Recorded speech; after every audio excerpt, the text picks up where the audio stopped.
குறை சொல்ல 1000 பேர், குணம் சொல்ல ஒருவர் கூட கிடைப்பது அரிதுதான். அன்புக்குரியவர்களே,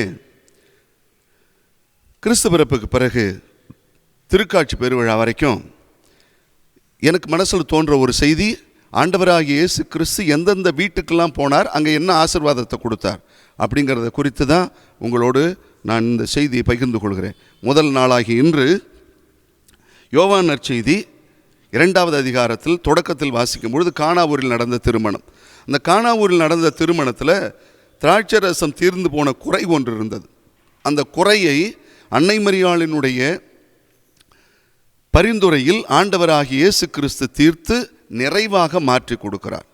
இந்த நாளில் இந்த செய்தியை நீங்கள் பெற்றுக்கொள்ளுங்கள். அந்த காலத்தில் மண்டபம்லாம் கிடையாது, வீடு தான் திருமணம், வீட்டில் தான் திருமணம் நடந்துச்சு. அந்த குறை தீர்ந்தது. எந்த ஒரு நிகழ்வாக இருந்தாலும் சரி, நீங்கள் வைக்கிற எந்த ஒரு பொது நிகழ்வாக, குடும்பத்தில் திருமணம், வைபவங்கள் எதுவாக இருந்தாலும் சரி, அந்த இடத்தில் எந்த குறையும் இல்லாமல் இருக்க வேண்டும் என்றால் ஆண்டவர் இயேசு அழைக்கப்பட வேண்டும்.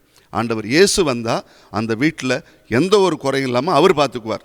மாதாவை கூப்பிடுங்க, இயேசுவை கூப்பிடுங்க. உங்கள் வீட்டின் விருந்து நிகழ்வுகளில், வைபவங்களில் ஆண்டவர் இயேசு கிறிஸ்துவை அழைத்து கொள்ளுங்கள். அவரோடு நீங்கள் இருங்கள். இன்றல்ல, என்றுமே உங்கள் வீடுகளில் நிகழும் எல்லா வைபவங்களிலும் இயேசு இருந்தால் அந்த வீட்டில் குறைகள் இருக்காது.